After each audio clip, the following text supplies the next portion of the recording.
Bom dia, boa tarde, boa noite. Nós somos o grupo 1 e vamos falar sobre a situação futura do processo de aquisição de insumos da ABCSA. Bom, sobre a perspectiva dos stakeholders, vamos falar sobre os pontos negativos encontrados nessa análise. De maneira geral, poderia haver um sistema para administrar as compras e os sistemas não se comunicam. O gerente é prejudicado pelas possibilidades de erros nos pedidos e o cliente é prejudicado por não haver clareza sobre os prazos. É um problema para o fornecedor o fato do pedido poder ser cancelado a qualquer momento, além dele ser o responsável por recolher os produtos defeituosos. O comprador poderia ser menos prejudicado se o sistema de cadastro de produtos fosse mais eficiente. A secretária também não usa um mecanismo de monitoramento eficaz, visto que ela faz anotações no caderno. É um problema para o setor financeiro ele não ter acesso às cotações. O setor de recebimentos possui tarefas possivelmente desnecessárias e algumas atividades de sua responsabilidade sendo feitas pelo setor de compras. As ocorrências de defeitos nos produtos, além da burocracia na checagem, também são fatores que prejudicam esse setor. Sobre a análise dos habilitadores, houveram perguntas em que as respostas confirmaram os pontos negativos que encontramos na etapa anterior, como os problemas de papéis executando funções que não pertencem, a questão da má gestão de prazos, a ocorrência de etapas que poderiam ser evitadas, além da possibilidade de inclusão de sistemas que tornariam o processo mais eficaz. Além disso, também houveram perguntas em que as respostas nos fizeram perceber novos problemas, como o acúmulo de funções sobre a secretária do setor de compras, a falta de consideração e possibilidade de situações de urgência, e a falta de gestão sobre questões relacionadas ao desperdício e à sustentabilidade. Para preencher o FOFA, nós separamos todas as principais descobertas até o momento entre fraquezas, forças e ameaças, e já começamos a perceber algumas oportunidades de melhorias que podem ser implementadas. Fazendo brainstorming criativo, chegamos às seguintes conclusões. A NASA provavelmente tentaria utilizar um drone para recolher os produtos, automatizaria as cotações, utilizaria uma inteligência artificial para calcular as chances de erros e atrasos e resolveria os problemas com a tecnologia mais avançada possível. A Xuxa provavelmente terceirizaria as etapas menos ligadas às etapas que ocorrem após a OC e buscaria contatos de fornecedores melhores. O empreendedor procuraria buscar fornecedores que têm menos chances de enviar produtos defeituosos, negociaria com esses fornecedores, faria a contabilidade meticulosa dos custos envolvidos, custos imprevistos, salários dos cobradores e fiscalizaria o retorno produtivo das compras realizadas pelos setores. Para resolver esse problema 100 anos no passado, as pessoas provavelmente teriam quase todas as etapas na mesma empresa, que seriam próximas às fábricas para evitar atrasos que seriam ainda maiores, além de fazer verificações menos sistemáticas ainda do que é o processo atual. Para resolver esse problema 100 anos no futuro, provavelmente haveria uma maneira de que tudo fosse automatizado após a ordem de compra, talvez até houvesse a possibilidade de imprimir os insumos em 3D e utilizar inteligência artificial para prever entregas com erros.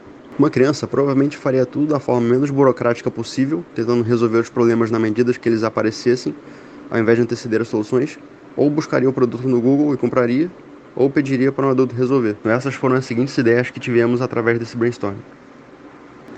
Na etapa de priorização das ideias, cada um dos integrantes do grupo avaliou as ideias em relação ao impacto e execuibilidade para decidir quais ideias seriam eliminadas, ou seja, desconsideradas das implementações, mantidas, sendo essas as ideias que serão implementadas caso sobre tempo, executadas, ou seja, com uma prioridade mediana de serem executadas, ou aceleradas, representando as ideias com maior urgência de serem implementadas. E esse foi o resultado. Boa tarde, me chamo Leonardo Teixeira de Brito e eu vou falar um pouco sobre a cadeia de valor e estrutura organizacional. Como vocês podem ver na nossa cadeia de valor, essa parte laranja, nós temos os 5 macroprocessos que colocamos no nosso case e além disso, na parte de cima, nós temos os processos de gerenciamento. Indo agora então um pouco sobre estrutura organizacional, ela estava muito grande, não dava para ver direito, então eu resolvi cortar ela no lado esquerdo e no lado direito. Então, como a gente pode ver aqui no lado esquerdo, nós temos um diretor que compõe 2 gerentes, um do setor de compras e recepção. Eles são supervisores, gerentes dos funcionários. Na parte de compras tem o comprador, auxiliar, a secretária.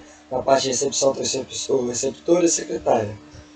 Já do lado direito, nós temos o diretor, o gerente da parte financeira e o gerente da parte de software. Na parte financeira nós temos a secretária, o contador e o economista.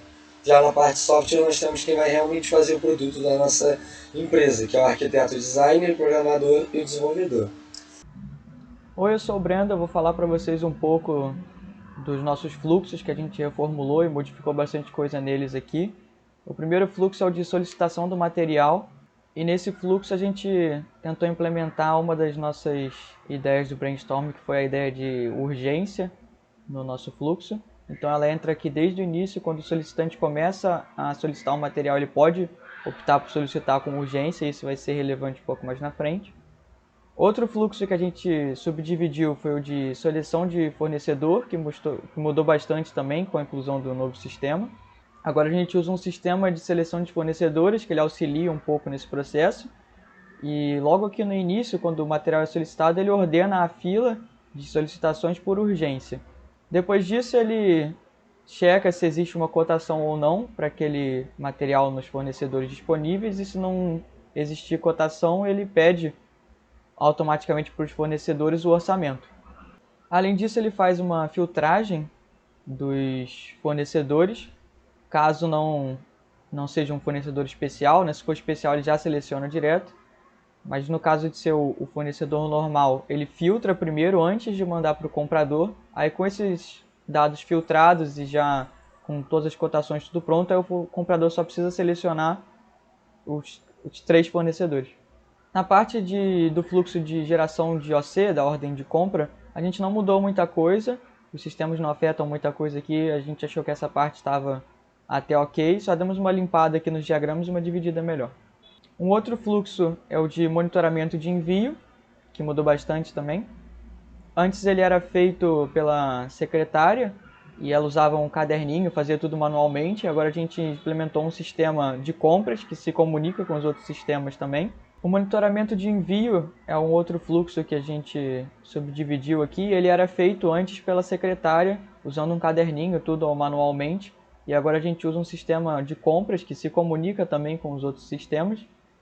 E ele monitora a chegada automaticamente, vê se o pedido está atrasado ou não, e no caso de atraso ele já alerta o fornecedor e já notifica o comprador, que eram coisas que a secretária tinha que fazer diariamente, isso agora é automatizado. Além disso, se o pedido estiver muito atrasado, tem uma regra de negócio que pode ocorrer o cancelamento, né?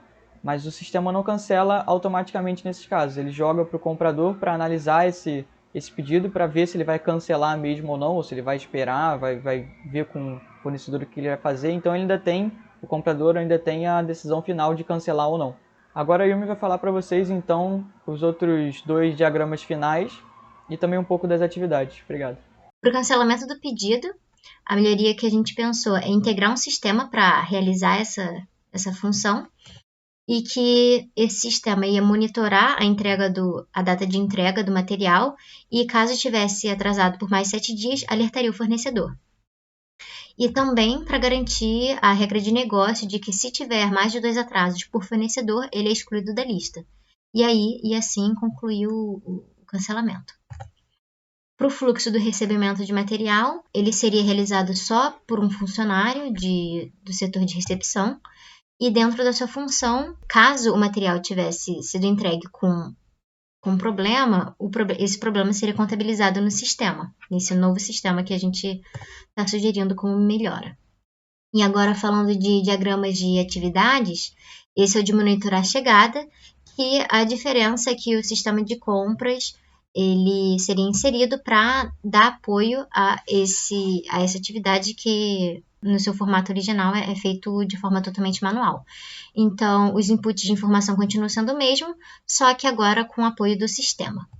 Esse é o diagrama de atividade do recebimento de material que eu comentei antes, e que, como agora é feito só em uma etapa, e antes eram feitos em 2 etapas diferentes, pelo setor de recepção e setor de compra, essa etapa agora vai fazer essa conferência de acordo com a AOC e o documento junto ao material em um momento só, e o que isso ajuda é que, se houver algum problema, a decisão de devolução, contato com o fornecedor vai ser feito só nesse momento. E a outra diferença é que esse registro do problema vai ter o apoio do sistema de compras.